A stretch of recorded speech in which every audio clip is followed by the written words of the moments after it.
Doctor Rakesh Pathak ji का स्वागत करें एक बार तालियों से। डॉक्टर राकेश पाठक जी का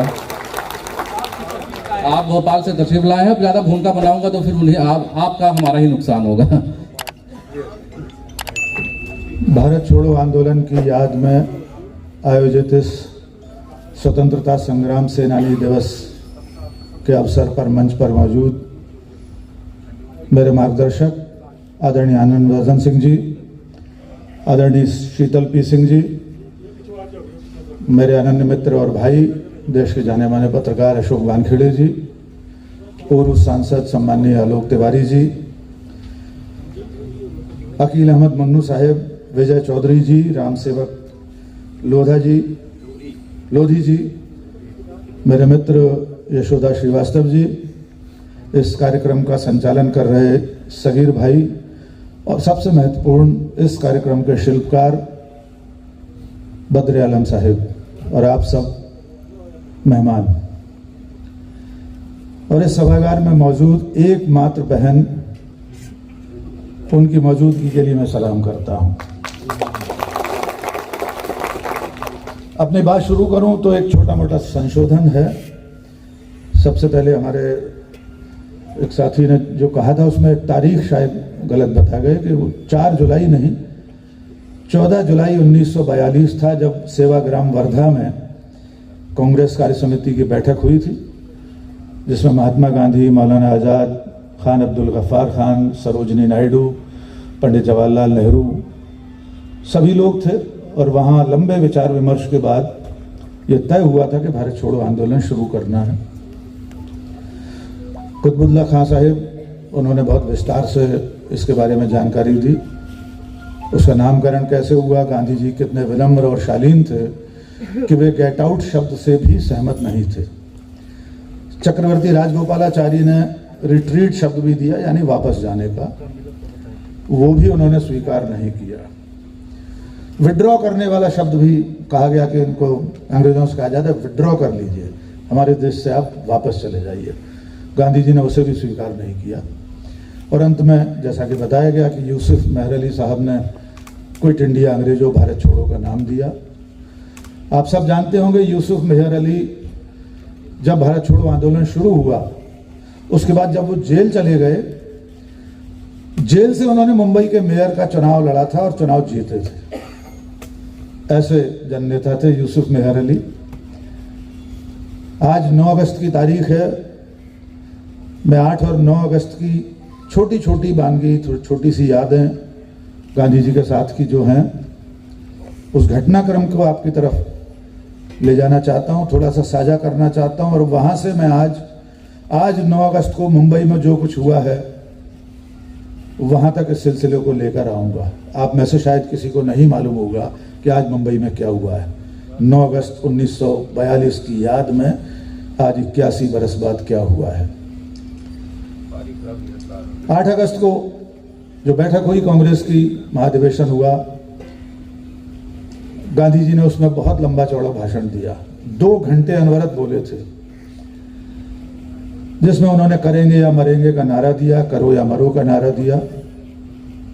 जब शाम को बिरला हाउस में वे अपने सहयोगियों के साथ बैठे थे, माधव भाई देसाई, प्यारेलाल जी, सुशीला नैयर, बिरला जी, इन सब के साथ बैठे हुए, तो वे अपनी बातचीत, अपना तजुर्बा साझा कर रहे थे।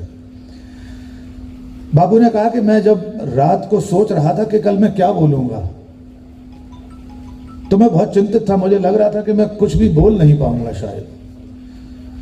तो बापू जब ग्वालियर टैंक मैदान में पहुंचे थे तब ये निर्णय करके, ये निश्चय करके गए थे कि अगर मुझसे कुछ नहीं बन पड़ा तो मैं माइक पर जाकर सिर्फ इतना कहूंगा कि मैं कुछ बोल नहीं पा रहा हूं, मुझे क्षमा कर दीजिए, मुझे कुछ सूझ नहीं रहा है। लेकिन इसके बावजूद बापू 2 घंटे धारा प्रवाह ग्वालियर टैंक मैदान में बोले। अगले दिन 9 अगस्त को वहां पर बड़ी आम सभा थी, बड़ी जनसभा थी, सबको मालूम था। रात को जब ये सारी बातचीत चल रही थी, 12-1 बजे तक सब लोग बिरला हाउस में बैठे रहे। शायद महादेव भाई ने कहा कि बापू आपको लगता है कि अंग्रेज आपको इस तरह छोड़ देंगे? आज रात को भी आ सकते हैं आपको पकड़ने के लिए। बाबू ने कहा मुझे नहीं लगता, वे इतने मूर्ख नहीं है कि मुझे आज पकड़ लें। लेकिन सचमुच अंग्रेज इतने मूर्ख थे कि 9 अगस्त की अल सुबह 4:30 बजे मुंबई का पुलिस कमिश्नर बिरला हाउस पहुंचा। तब तक बापू मुश्किल से सो पाए थे और प्रार्थना, हाँ उससे पहले वे जागकर अपनी प्रार्थना वगैरह करके दोबारा लेट गए थे। बिरला हाउस में जो लोग थे उन्होंने बताया कि अंग्रेज पुलिस आपको गिरफ्तार करने आ गई। वारंट था उसके हाथ में। वारंट में मीराबेन का नाम था, गांधी जी का नाम था और 2-3 लोगों के नाम थे। अंग्रेज अधिकारी से बापू ने पूछा, मुझे कितना समय दोगे तैयार होने के लिए? बापू वक्त के बड़े पाबंद थे, बहुत एक मिनट एक सेकंड वक्त पर जाया करते थे, हर कार्यक्रम समय से करते थे। उसने कहा आपको आधा घंटे का समय दिया जाता है। गांधी तैयार हुए, 2 या 3 मिनट वे लेट हो गए। जब बाहर निकल कर आए तो उन्होंने उस अंग्रेज पुलिस कमिश्नर से माफी मांगी कि मिस्टर कमिश्नर, मैं 3 मिनट लेट हो गया हूं, इसके लिए माफी चाहता हूं। उसके बाद उनके जाने की तैयारी शुरू हुई। गांधी जी ने अपना तकली, चरखा, रुई, पोनी सब रखी और उसके साथ साथ उन्होंने भगवत गीता की एक प्रति रखी। गांधी जी के साथ एक मुस्लिम बहन रहती थी, अमतुस सलाम। उन्होंने गांधी जी को कुरान की एक प्रति दी ले जाने के लिए। गांधी जी सब किताबें पढ़ चुके थे, निरंतर पढ़ते थे। उसके बाद प्रार्थना सभा हुई जिसमें गुजराती का एक भजन गाया गया और फिर गांधी जी वहां से रवाना हुए। बा से उन्होंने कहा कि तुम चलोगी मेरे साथ अगर चलना चाहो तो, अन्यथा तुम्हारे लिए यहां आज कुछ काम बाकी है। तो बा ने कहा कि नहीं आप जाओ, क्योंकि ये तय था कि अगर बापू की गिरफ्तारी हो जाएगी तो अगले दिन 9 अगस्त को बा को, कस्तूरबा को, उस सभा को संबोधित करना है। यद्यपि वे कोई ऐसी वक्ता नहीं थी, लेकिन गांधी के साथ इतने सालों से संघर्ष करते करते आज़ादी की लड़ाई में वे भी पूरी तरह से मन बना चुकी थी। गांधी जी को लेकर अंग्रेज पुलिस रवाना हो गई और उनको पूना में आगा खां पैलेस में रखा गया। उनको नज़रबंद करके कैद करके रख दिया गया। लेकिन अंग्रेजों ने बा को भी नहीं जाने दिया। उनके जाने के बाद बा को सुशीला नैयर, जो डॉक्टर थी, प्यारेलाल की बहन थी, वो lady Hardinge medical college Delhi से पढ़कर गई थी, वे गांधी जी की पूरी देख रेख करती थी, उनकी चिकित्सा की, सेहत की फिक्र करती थी। अंग्रेज उन्हें भी ले गए बिरला भवन हाउस से। घनश्याम दास बिरला, उनकी पत्नी में उस वक्त मौजूद थे और उन लोगों को ले जाकर मुंबई के आर्थर जेल रोड में बंद कर दिया गया। एक छोटे से बैरक में कस्तूरबा,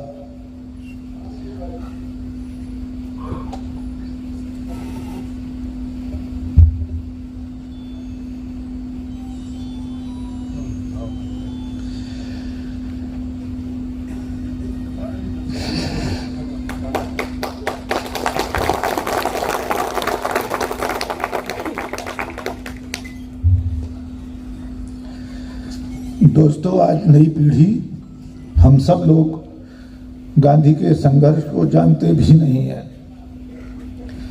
हम नहीं जानते कि मौलाना अब्दुल कयूम रहमानी साहब कितनी कम उम्र में भारत छोड़ो आंदोलन में नैनी जेल में चले गए।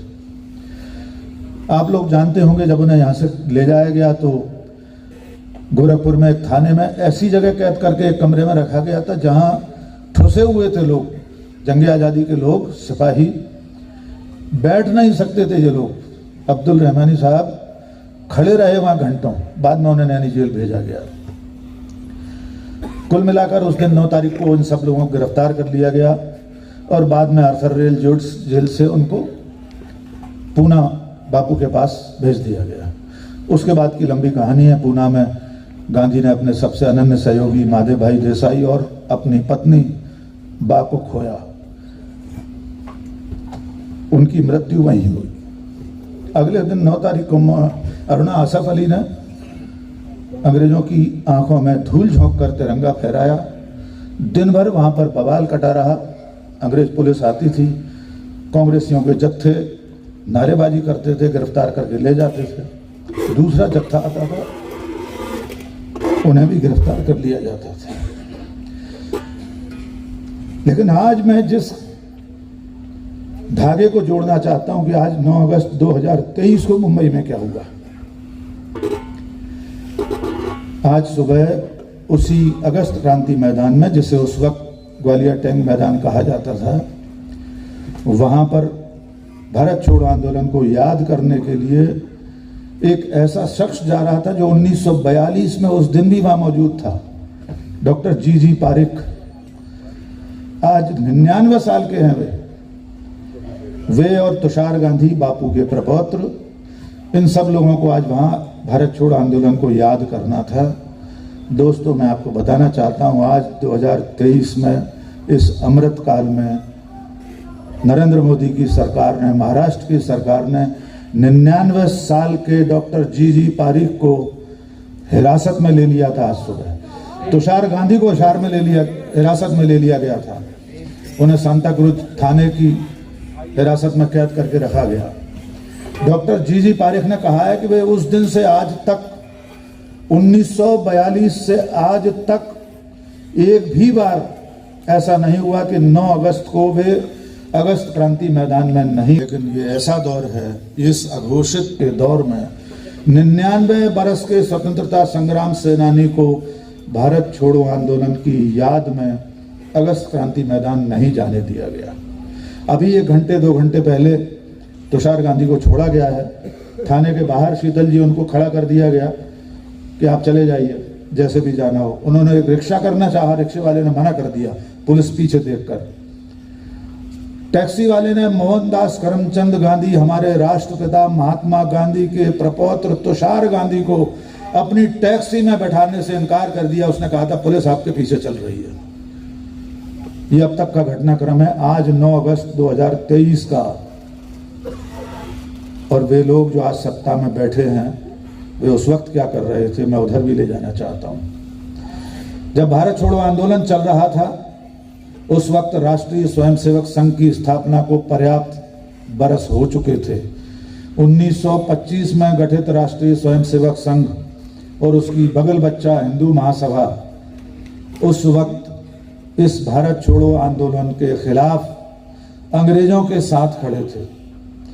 हिंदू महासभा ने बंगाल, उत्तर पूर्व के राज्य, पश्चिमोत्तर के राज्य में सरकार में शामिल था। हिंदू महासभा श्यामा प्रसाद मुखर्जी फजलुल हक की सरकार में उप मुख्यमंत्री थे और वहां के ब्रिटिश गवर्नर को चिट्ठी लिखकर ये बता रहे थे कि इस आंदोलन का दमन कैसे किया जा सकता है। बाकायदा फाइलों में नोट है कि श्यामा प्रसाद मुखर्जी ने तत्कालीन बंगाल के कमिश्नर को चिट्ठी लिखकर बताया था कि इस आंदोलन की कमर कैसे तोड़ी जा सकती है।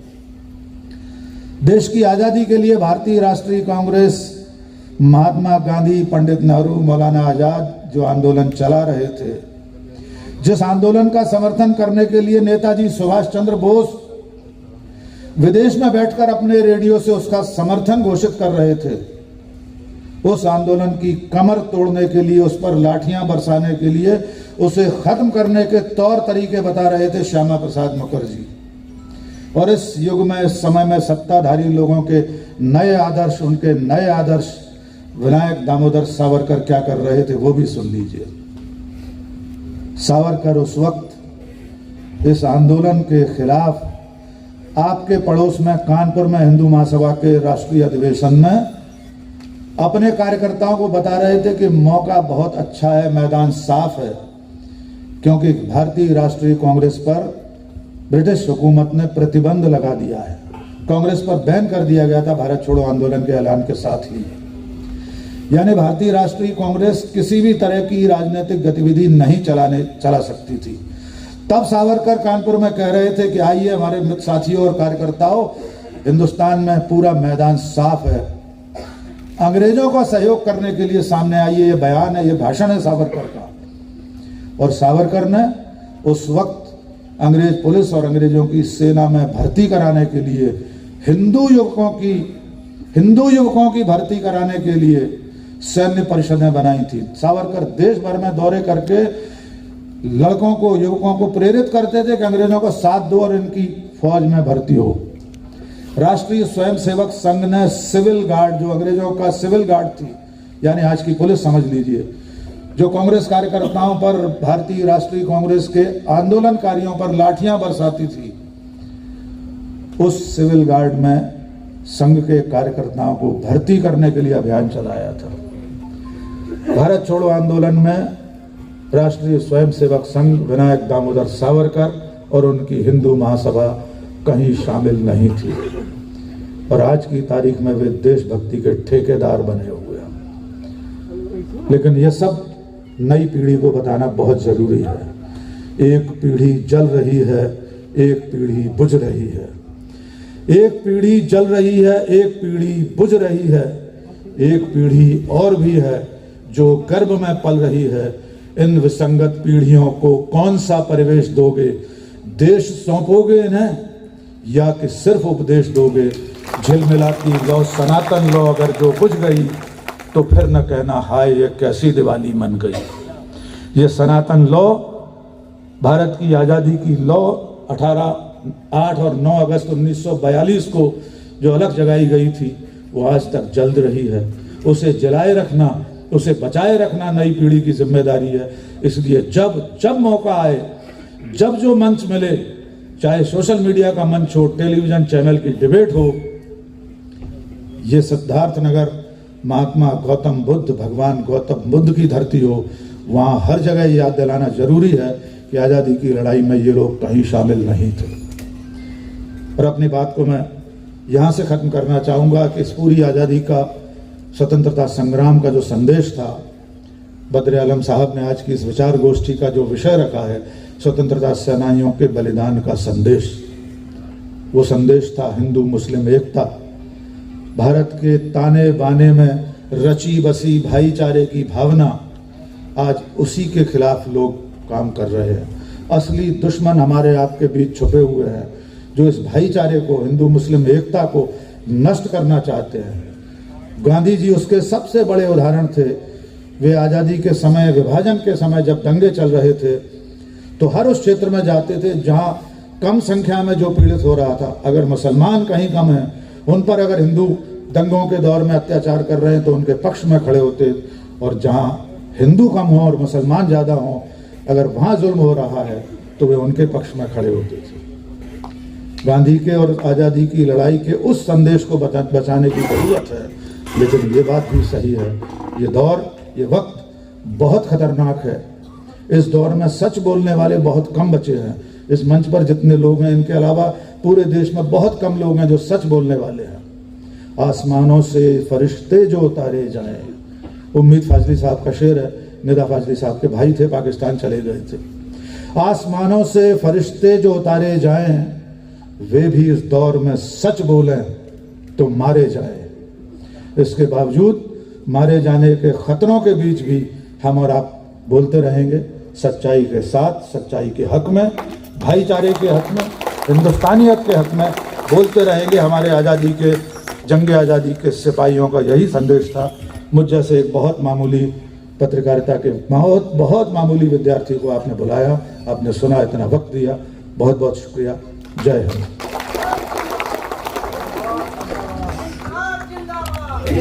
जिंदाबाद जिंदाबाद। डॉक्टर राकेश पाठक जिंदाबाद। इनकलाब जिंदाबाद। हिंदुस्तान जिंदाबाद।